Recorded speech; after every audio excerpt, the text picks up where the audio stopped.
You're listening to Life Check Yourself with life coach, transformational leader, and dating and relationship badass, Marni Battista. Every week, you'll get the raw truth from top experts and real people on the important life and love issues you want to know about. So, if you're ready to life check yourself in your relationships, your career, and the areas of your life that matter most to you, and you're not afraid to be called out on your, stuff, then you're ready for what's next. Life Check Yourself with Carolyn Williams, PhD, RD. Hack your metabolism to feel better at any age. Ladies, welcome. So, here at Life Check Yourself, we are inviting you to do all things that can help you create a meaningful life. And one of the things that I think is so important is your well-being and your physical well-being. And as a person who is recovering from an eating disorder for the last, 35 years. The area of health and well-being and food has really been an important part of my own growth and really my own self-worth and creating a life I love and meeting my husband. And so today, if that resonates for you in any way, I have Carolyn Williams, who is a PhD and an RD. She's a leading culinary nutrition expert. She got an award for the 2017 James Beard Journalism Award, which sounds amazing. And what I really love is she's got 2 cool cookbooks, Meals That Heal, 100 plus everyday anti-inflammatory recipes. Get this, ladies, in 30 minutes or less. And then she's got a 1-pot Meals That Heal. So that's amazing. We need to know more about that. She's a sought after expert on anti-inflammatory eating and managing chronic inflammation through your lifestyle. And she's on print and online, Eating Well, Real Simple, Cooking Light, one of my OG go-to magazines, and all recipes. And she's got her own podcast, Happy Eating, which explores the connection that diet and lifestyle have in our mental wellness. See, we are kindred spirits. We are. I'm super excited to talk to you. So let's just get right into it, because I work with so many women who food is part of, and their body are part of, for some of them, their whole identity, whether it is some way that they're using food to kind of handle their emotional ups and downs, right? Mm-hmm. Or I've had clients that I've worked with that are on the other end of that, and they use food and exercise also to manage their emotions in a way where they're over exercising or under eating, right? And mm-hmm. So I think that it's a really important thing as women just to know that with all of the cultural messages and societal messages we're getting, food and body is definitely impacting our mood. So what's the state of the union? Yes. Food is hard because we have to have it. We can't, it's not like smoking. We're never going to eat, smoke again or that kind of thing. We have to have it. But I do recognize the struggles that a lot of people have and just the emotional attachment. And I have to be completely honest, I knew I was going to write some cookbooks. My first job was in publishing way back. But I thought it would be something more, not weight loss directly, but that kind of vein, 5, 6, 7 years ago. Anti-inflammatory wasn't even on my radar. Luckily, though, it jumped on my radar. And now I just, looking at everything from an anti-inflammatory lens really has helped my relationship with food, and get rid of those good or bad labels that we tend to stereotype food with, and is just a much healthier kind of mindset for your diet, with your relationship with food, but also with your overall lifestyle. Say more about that, because I think a lot of people get on the latest trend or the latest fad, which is usually some sort of deprivation thing, mm-hmm. right? Yeah. Because they're looking for a quick fix, and a quick fix isn't a lifestyle. So talk to me about the difference, because that for me has been the game changer, is that I had to figure out a way to make being healthful part of my lifestyle, because it's the way that I can express who I am through my body, right? Is to be physically well. I think the way it started for me, if I look back, is I started noticing how food was making me feel. Even if it was something that not so healthy that I really wanted, I just noted like, oh, my energy doesn't feel great. I feel kind of bloated after I eat that. Or I noted, if I didn't, if I ate fewer carbs at breakfast, not saying anything's wrong with carbs, but if I put my carbs later in the day, man, I felt so much better energy wise through the morning and into early afternoon. So noticing things like, how foods just affect your thinking and your mood and, those little just signs, bloating or, just that's kind of how it started for me. And I can't say I was cognizant I was of doing it, but it was just kind of slowly, I just realized it. And that really kind of, it's almost like once you accept that and you're doing it because of how the food makes you feel, it's easier to leave behind all those bad diet rules that you see out there. And there are a ton of bad diets, and I write for the media, and so I always try to be very careful Right. about that, because there is no one specific diet that is perfect for anyone. There is no necessarily best diet. Although there are some eating patterns that research definitely supports. There is no set macro, ratio.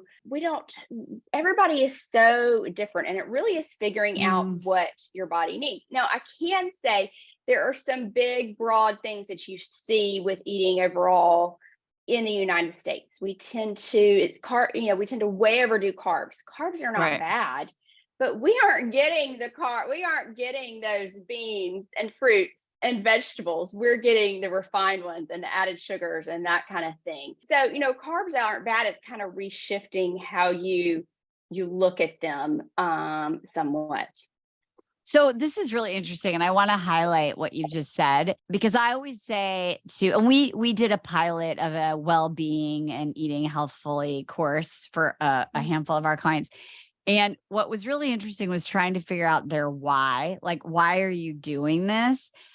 Because I think so many people either think like, well, I want to lose weight, like what you were thinking you were originally going to be writing about. But what's missing for a lot of people is what you're saying is feeling optimal. Yeah. Right. Because when you are not making these choices, whether you realize it or not, and even when you were describing it, like how you were like grabbing your belly or like, you were just like, you could just like, you get distracted, you feel lethargic, you feel apathetic sometimes, you beat yourself up, right? Whatever it is.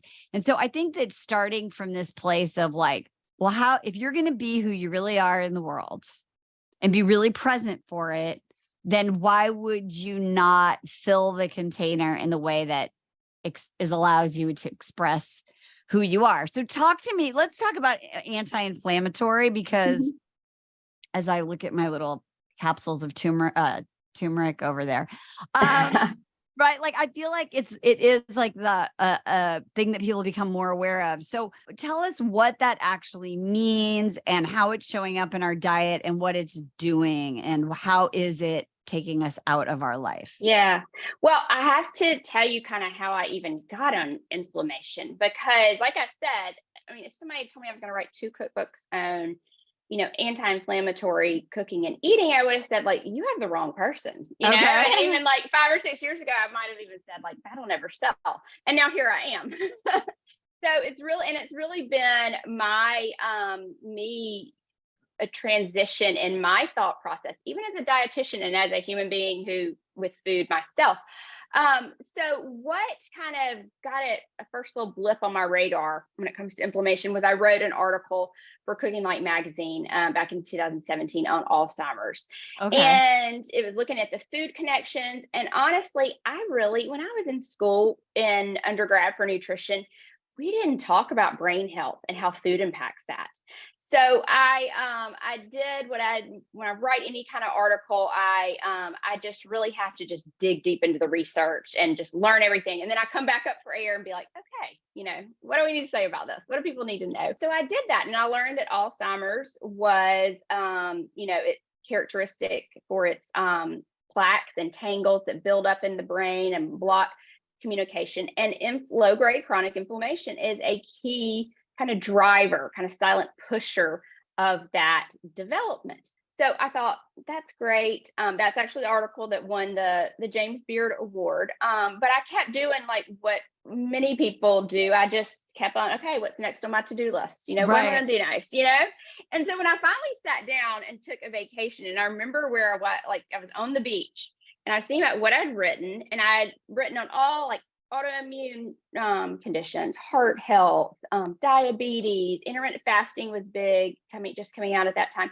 I've written on all these different nutrition topics that I had kind of siloed as very different. And I was sitting on the beach, and I realized, oh my gosh, all these topics that I've considered very different, if I go back in the research and look at them all, there is one common thread, and that is low-grade inflammation is a key driver behind every single one of them. And then I started to look, because I thought, wait, Carolyn, you're missing something. Like why aren't we treating inflammation? Why isn't everyone eating an anti-inflammatory diet if all these diseases are caused by it?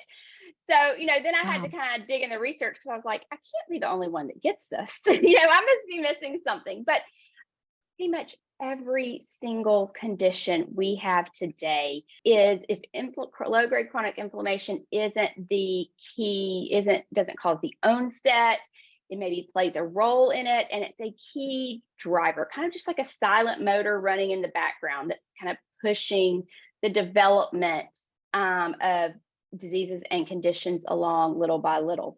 And then my second thought was, oh my gosh, if I could figure out a way to make this actually follow an anti-inflammatory diet and adopt some of these lifestyle habits, if I could figure out a way to actually do it, keep it up, I thought, how great would this be? And, my mind at the time went to my kids, who I think were 12 and 9. And I thought, wonder how I might be able to change the trajectory of their health in 30 or 40 years if I could just get them to adopt a few. So I like to share that, just because it's huge, because here's, when you were saying that, I was thinking about the obvious. You were saying it's running in the background, and I was thinking, so that's running in the background, and then we're out here in our regular life band-aiding the external and obvious things that happen with inflammation, right? Like I hurt my toe, I pulled a muscle, my sinuses are like inflamed, and I'm going to take something right. And so I'm sitting here going, well, if that's going on the outside, and we're just like popping Advil and Aleve all day long and trying to take some supplements, what is really going on the inside? That's crazy. So I know you asked what inflammation is. So I'm sorry I gave that story. It took up so much time, but I'll give you kind of brief kind of description. Okay, so inflammation, as it was designed for use in the human body, technically is not bad. It is a reaction of the immune system, and it is designed to keep us healthy and to heal our bodies. Now, it's designed to be acute, meaning short acting. It comes in, does its job, and it leaves. So for example, you get a fever.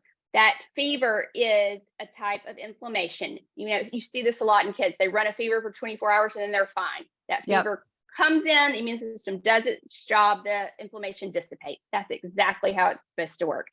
Same thing for, a broken bone or a paper cut on your finger. It's sore, it's red for a few days, then it's gone.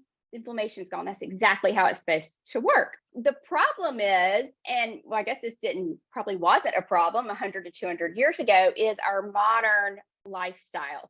We have started, because of our lifestyle, we are engaging or ingesting irritants that from the outside that trigger low-grade chronic inflammation. And this inflammation they refer to it as chronic and low grade because it's more subtle. It's not that acute fever or that redness or swelling or that kind of thing. You're living with it, basically. You're just living with it. You're coping with it. You're like, oh, I feel bloated. Oh, I feel a little tired.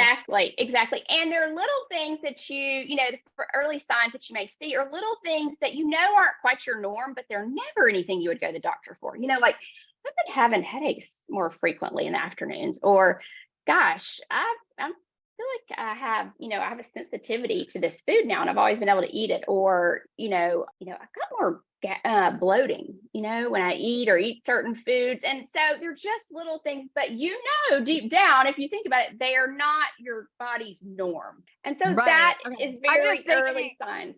I'm just thinking of all the times I like run and I'm like, digestive bitters.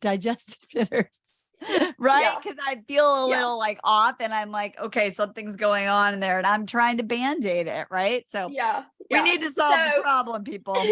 I tell people, and this is kind of how the problem also, the big difference between acute inflammation and chronic is that chronic does not go away unless you purposely put it out. Okay. So chronic stays in your body. And I like to tell people that, low grade chronic inflammation in your body, having a little bit is kind of like if you had a really bad morning, someone just made you really mad or did something wrong or that kind of thing, you get over it.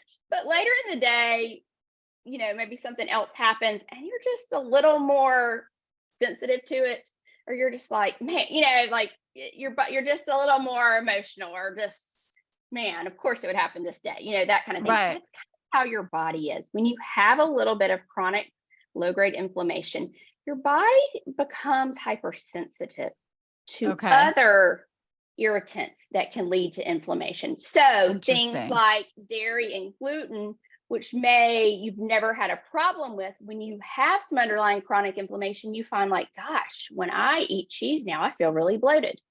Right. So because those may be acting as irritants, it doesn't mean you have to write them off for life usually.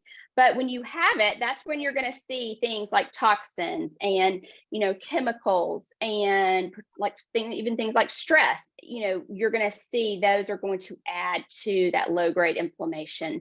And it's going to build in your body. I tell people to look at it as like, a little bit of low grade chronic inflammation is a small contained fire.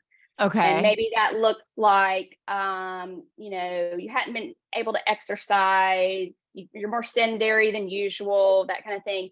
Then maybe, you're still not able to work out and you're not eating your normal diet that that you really like to, that's healthy. Then maybe, your blood pressure is running a little high. That's kind of like another small contained fire because inflammation drives that. Okay. And then maybe like your blood sugar starts running, your fasting blood glucose starts running a little higher. These are all connected. They are all driven by inflammation. And that's how, maybe 2 years down the road, you're like, oh my gosh, I had got a diagnosis of type 2 diabetes. That's how it's all interconnected, with each other. So if we can stop it early or even reduce it, we can manage those conditions or even prevent or reduce the risk of most every health condition. Wow. Okay. So, well, I'm excited that your cookbooks are like under 30 minutes and crock pot. So or one pot. So that's cool. But before we talk about that, are there some general guidelines around anti-inflammatory eating that people can start to take a mental inventory of their pantry or their fridge and see what they have or don't have typically? Yeah. And honestly, people are probably more familiar with an anti-inflammatory diet than they realize. Okay. We have one of the most well-researched anti-inflammatory diets is the Mediterranean diet. It works because it's reducing inflammation. That's how you get the reduction in heart disease and so many diseases.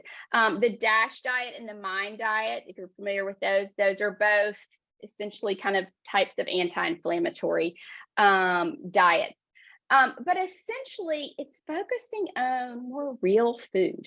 Okay. More real, minimally processed food, and really focusing on your produce, your fruits, your vegetables, getting those nuts in, good fats, healthy proteins, that type of thing. And there's three kind of things that well, when people come to me and say, okay, where do I get started, Carolyn? Usually the first question they have is, okay, what do I need to cut out? Right. And I always stop them and I say, hold on, let's not go there. At least not yet. Because that's the diet mentality, right? Like you're like, I need to be healthy. So that means I need to deprive or cut out or eat crappy food that doesn't taste good and is going to take a long time to make. So I love that you're like, no, it's the anti-diet. Yeah. So I tell them, we're going to add 3 things to your diet. Okay. And we are going to focus on that. Some people have to do it one by one at a time, slowly get in the habit. Some people will start with all 3, but you want to try to eat a cup of leafy greens a day. Okay. Any kind of leafy green, of course, usually, the darker has more nutrients, but just get some leafy greens in. And it doesn't have to be like a cup of salad. It can be like some lettuce on a wrap you have, and then a little, spinach that you stir into your spaghetti sauce that night. It's you can get it throughout the day in little amounts, but get a cup a day of leafy greens. The second one is get 2 to 3 cups of berries a week. It can be fresh or frozen. Yes. Smoothie? Get them in. Yes. Okay. And then the third is try to get in 5 servings of cruciferous vegetables in a week. Now, these are going to be those vegetables that kind of stink when they're cooking. So your broccoli, your cauliflower, your kale, your Brussels sprouts, those things you probably didn't want to eat as a kid, but that sulfur that's giving them a little smell when you cook them is actually a sign of some very powerful compounds. So I tell people just start with this. Start here. Okay. Get in the habit of doing this. And what you're going to find usually is that focusing on incorporating those 3 things kind of naturally starts to clean up your diet a little without the feeling of restriction or elimination or anything. And once you get that underway, and there's another reason, not just because I don't like a restrictive approach. I don't like the diet approach, but also we need those foods. Those are really kind of my top 3 anti-inflammatory foods because there's so much power in them, in the nutrients and compounds in them. And while we may be getting a lot of extra junk we don't need, we are also not getting near enough of the good stuff in the really powerful anti-inflammatory foods. So that's why I tell them to start there, as well as, it's a lot more fun to add than take away. Well, yeah. And I think one thing that I learned in doing this over the last few years is how easy it is to add without it impacting flavor or taste in any sort of way. Like when you were talking about spinach, I try to buy either the mixed spinach, or just that already prepared thing of clean spinach. Yeah. Is that okay? Yeah, I buy that too. Okay. Because what you said is it's like it can literally be thrown into anything. Throw it in the sauce, throw it in the soup, I even put it in like a turkey burger. And I just put it in there with a little whatever. Anyway, and I'm like, wow, I'm eating spinach. So it's easy if you have the right recipe. I think what's really great about your cookbooks are like, once you just know how it works, right? Then, and you have these templates sort of, and you're like, oh, it doesn't mean I eat like stewed spinach and a chicken breast and a cup of freaking broccoli with lemon juice on it. Yeah. Okay. Yeah. And that's what many of us think is healthy, because that's how we were raised, in the diet mentality, that kind of thing. Once you add stuff, then you'll find that you've slowly cleaned up your diet, and then you can look at, okay, maybe what's a component of your diet that is probably adding to your inflammation or whatever symptoms that you have, and let's see if we not necessarily eliminate, but let's see if we can kind of rein it in a little. Okay. I am not going to say I'm never going to eat desserts again. I'm going to eat added sugar. I do eat added sugar, but I just do it in small, very conscious amounts. It's about finding balance. You want the bulk, almost like the 80-20 or the 90-10 rule. Okay. You want, it's not all or nothing. Yes, you do want your main diet 90% of the time to be those good, minimally processed foods, healthy fats and proteins and carbs and fruits and vegetables. But if you have some added sugar, if you have pizza, it's not the end all, of everything. You've got that 10%. And that's how I kind of gear people to look at it. I know I have to gear myself to look at it. Right. I'm the worst at being all or nothing, It's more often than not. That's my thing this year that I started doing, is more often than not. I like that. Right? As a way of like saying, if I look back at my week, I more often than not tried to eat those leafy greens or have berries or, so, and I'm definitely not perfect by any means. I want to know this, like, do you have, like, in your 2 different cookbooks, are there any recipes that you love the most that are just like great things to start and that are easy to prepare? So in my, there's a berry green smoothie that is in my first cookbook. That is wonderful. This was my pursuit, and somehow getting greens into a smoothie without my kids knowing. And it wasn't green. I love this one. And it does. Okay, it's not green. Would you put fruit in it too? No, you put some dark berries in there. Oh, dark, like blackberries? Yeah, or I do blueberries, a lot of blueberries, some strawberries, raspberries. And then what else?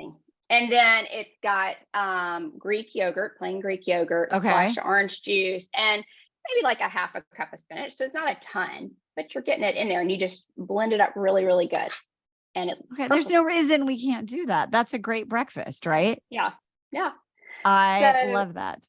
Yeah, I've got a taco zoodle skillet, which uses zucchini noodles, and it's like a kind of a saucy taco dish, it's been a great kind of gateway food into healthier eating for a lot of people, because they're like, oh, this is pretty good, and I'm eating veggie noodles with it. I have so good. I have some chocolate chip cookie dough bites, and I never tell people what's in them until they taste them. What's in them? But the base is ground up pureed chickpeas. No way. Yeah. Wait, do you just get the can?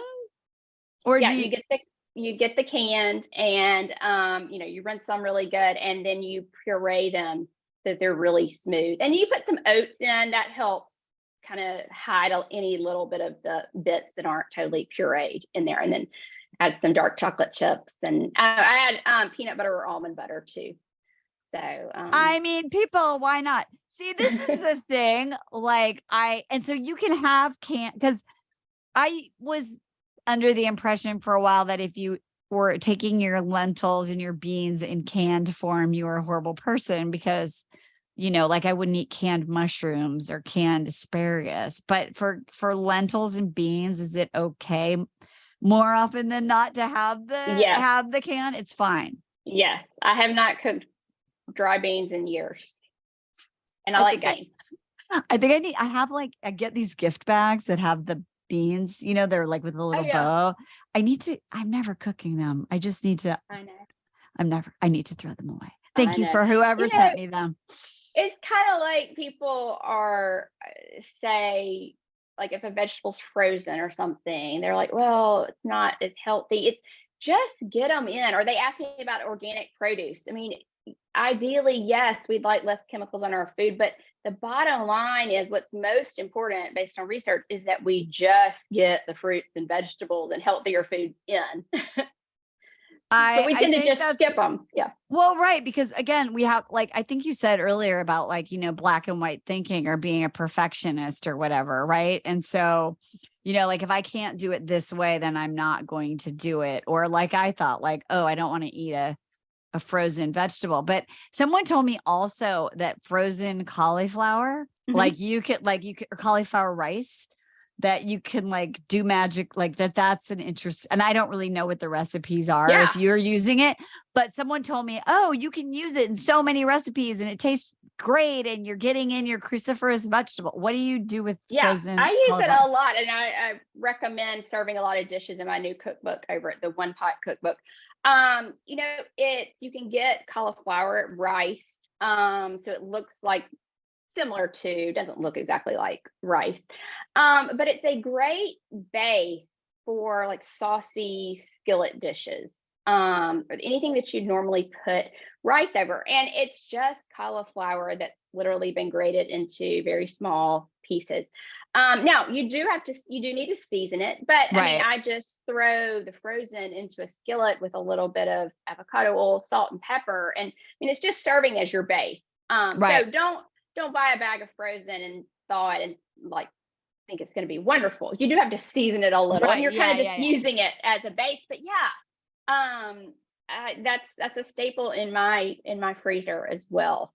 I love that. I tried it once. I made like a stir fry, and I remember I just put like some tamari and that kind of thing to try and like to like make it to where it was not rice, but it tasted really complimentary to the veggies and whatever else I was putting in there. Yeah, Trader Joe's had a few really good cauliflower rice blends. I think a stir fry one, and then you can add your protein and other vegetables. So easy. Easy. So I'm gonna get your cookbook. I'm living in my RV. I have my little tiny mini crock pot. It's literally like a Barbie size. But I would love to try out all your new recipes, because I think that's really it. It's like throw everything in.